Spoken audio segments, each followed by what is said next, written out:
আবার এক আঁতেল বেরিয়েছে, যে সোশ্যাল মিডিয়াতে, ফেসবুকে, ইউটিউবে, বিভিন্ন জায়গাতে বিভিন্ন মহাপুরুষ, মনীষী, ঠাকুর দেবতাদের নিয়ে খারাপ খারাপ কথা বলে তাদের সম্বন্ধে কুৎসা রটিয়ে ভিউ বাড়াচ্ছে নিজের ভিডিওর। আর আপনারাও সেরকম তাদের ভিডিও বেশি বেশি করে দেখছেন, কারণ মানুষেরা খারাপটাই গ্রহণ করতে বেশি ভালোবাসে। তো এরকম আঁতেল বহুদিন ধরেই রয়েছে, অনেক আঁতেল এরকম এসেছে গেছে, বহুদিন কেন বলবো, বহু যুগ যুগ ধরেই।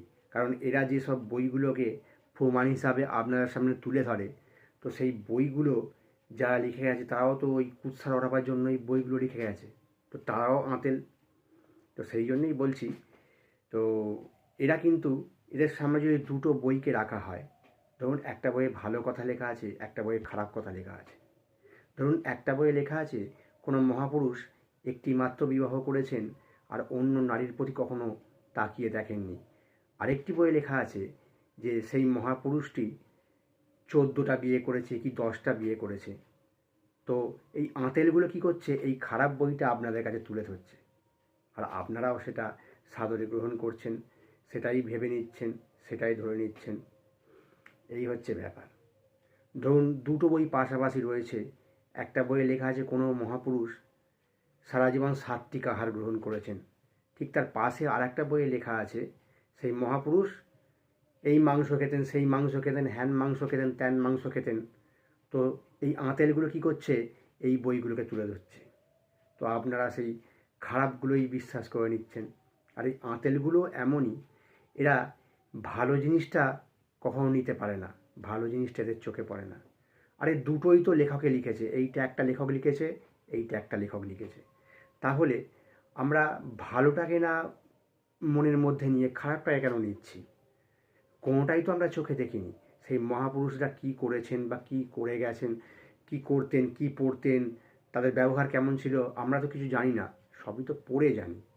তাহলে যে বইতে ভালো লেখা আছে সেই বইটাকে না গ্রহণ করে আমরা কেন খারাপ বইটাকে গ্রহণ করছি? তো ওরাও এই আঁতেলগুলো তাই দেখাচ্ছে আর আমরাও সেটাই গ্রহণ করছি। কি আশ্চর্য! আর ওই আঁতেলগুলোর ভিউগুলো বেড়ে যাচ্ছে, কারণ খারাপ জিনিস মানুষ বেশি গ্রহণ করে, তাই ভিউ বাড়ে। তো চারিদিকে এখন পাঁকে ভরে গেছে, এরা পাঁকে ভরিয়ে তুলেছে।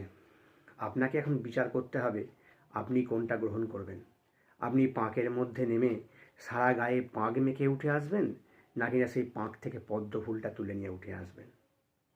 আপনারাই বিচার করুন। আপনারা কোনো মহাপুরুষ সম্বন্ধে জানতে গেলে তাদের অনেক বই রয়েছে, সেখানে অনেক ভালো ভালো লেখা রয়েছে। আবার কিছু কিছু মানুষ এদের কুৎসা রটাবার জন্য, এদের চরিত্রকে কালিমালিপ্ত করার জন্য খারাপ খারাপ বইও লিখে গেছেন। আপনারা যদি সেই খারাপ বইগুলো পড়েন তো তাদের সম্বন্ধে খারাপই ধারণা জন্মাবে আপনাদের। ভালো বইগুলো পড়ুন, দেখবেন তারা কি করে গেছেন।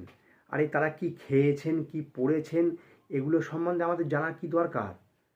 তারা কি করে গেছেন মানুষের জন্য, তারা কি বলে গেছেন, তারা, তাদের আদর্শটা, এটা গ্রহণ করাটাই আমাদের কর্তব্য। আমাদের সেটুকু জানলেই হবে। তাই আপনাদের এখন বিচার, আপনারা ভালোটা গ্রহণ করবেন না খারাপটা গ্রহণ করবেন। আজ এতটুকুই থাক। আপনাদের জন্য এই ভিডিওটা যে করলাম, অনেক দিন ধরে এরকম দেখে আসছি, তাই ভালো লাগে না এইসব খারাপ খারাপ ভিডিওগুলো দেখতে। আর যখন দেখি এই সব ভিডিওতে ভিউ বেশি, লাইক বেশি, কমেন্ট বেশি, আরও খারাপ লাগে। আর ভালো ভালো ভিডিওগুলো আপনাদের জানাবার জন্য করছে অনেকে, কিন্তু সেখানে সেই ভিডিওতে ভিউ কম, লাইক কম, কমেন্ট কম। আপনারা বিচার করুন কী করবেন। আজকে এখানেই থাক, আসছি বন্ধুরা।